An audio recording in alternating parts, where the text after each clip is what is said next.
A previously unseen link is established between the groper and the victim.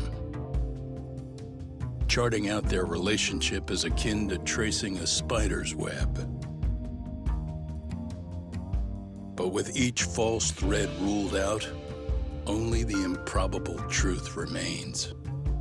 Ehara orchestrated the groping as a diversion, and by tarnishing his name, he secures both an alibi and his ultimate revenge.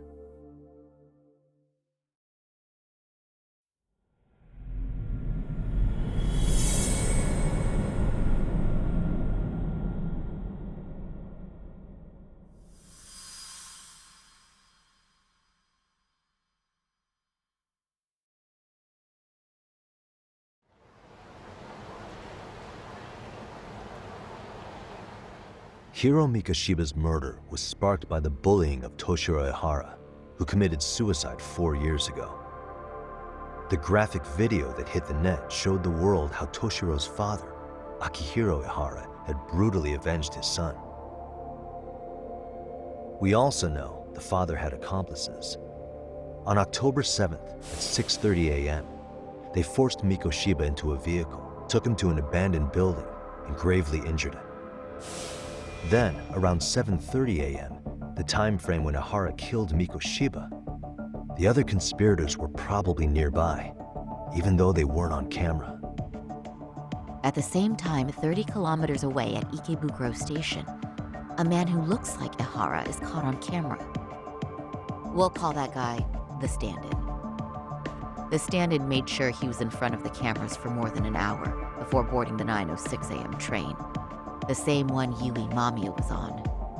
After committing sexual battery on that train, he meets the real Ehara in the camera's blind spot, and they change places. That's how he established a false alibi for Mikoshiba's murder. And to achieve this, the victim, Yui Mamiya, had to have been in on it from the start. Sure are a lot of people getting their hands dirty for Ehara. Mamiya, Ehara's stand-in on the train, the guys who kidnapped Mikoshiba. How did some troubled cop manage to recruit so many allies? Well, one person that comes to mind who might be the key to all this is Yoko Sawa. She's a teacher at Seiryo High. She was the only adult Toshiro-kun ever told about the bullying, and she supervised Mikoshiba as a teacher before he disappeared. On top of that, she's a Kurokawa Academy graduate, same as Mamiya. Those trespassers at the murder scene were also from Kurokawa. Since they're all about the same age, it's possible they were all classmates. So you're saying these classmates are also Ehara's murder accomplices? If we consider Yoko Sawa the central link, that's very possible. We do know that as a teacher, she felt deep remorse for Toshiro-kun's suicide. Maybe she recruited her old classmates to help Ehara take his revenge. Yeah, best not to rule that out. Though I'm hoping that's not the case. Why's that? It's just, she's a really good teacher. She's passionate, responsible. She's always putting the students first. I know she regrets the past, that a student died on her watch. And now another of her students, Mikoshiba, is found murdered. So if it turns out she's involved in that, I doubt I'll be able to trust my own judge of character ever again. Yagami. I'm going back to Ijincho tomorrow. The plan is to bring up Mamiya's name to Sawa-sensei and see how she reacts. Until then, let's not jump to conclusions about her involvement. All right. Can I chime in real quick? I was looking into Kurokawa Academy and I stumbled across something that may be relevant. What's that? Well, it happened 13 years ago, but there was an attempted suicide. A third year jumped off the school's roof after being thoroughly humiliated.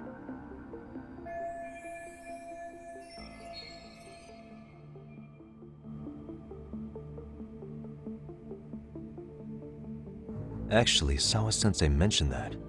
She said it was a boy in her class. Right, that's gotta be the same case then. The student's name was Mitsuru Kusamoto. He's 30 now, but still in a coma. Huh, and all that info's on the net?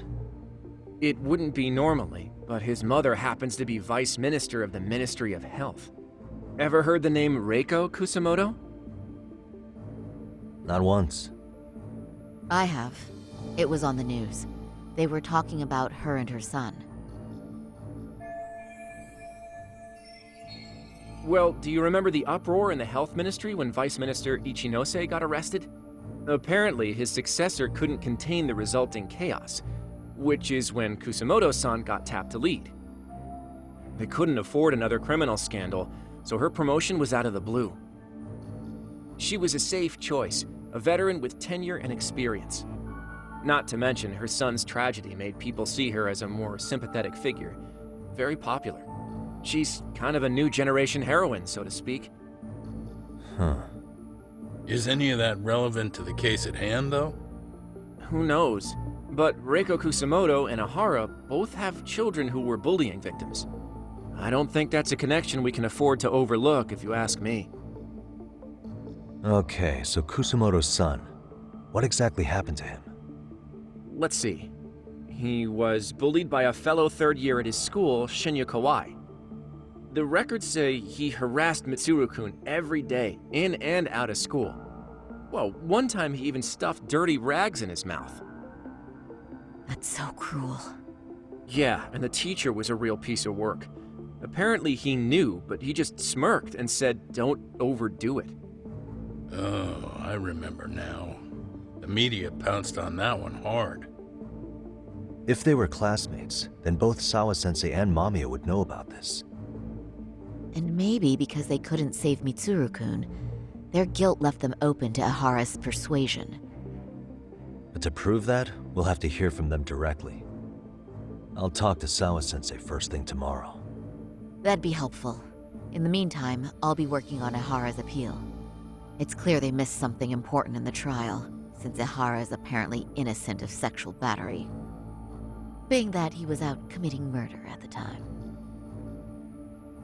What started as a simple harassment case sure has blown up big.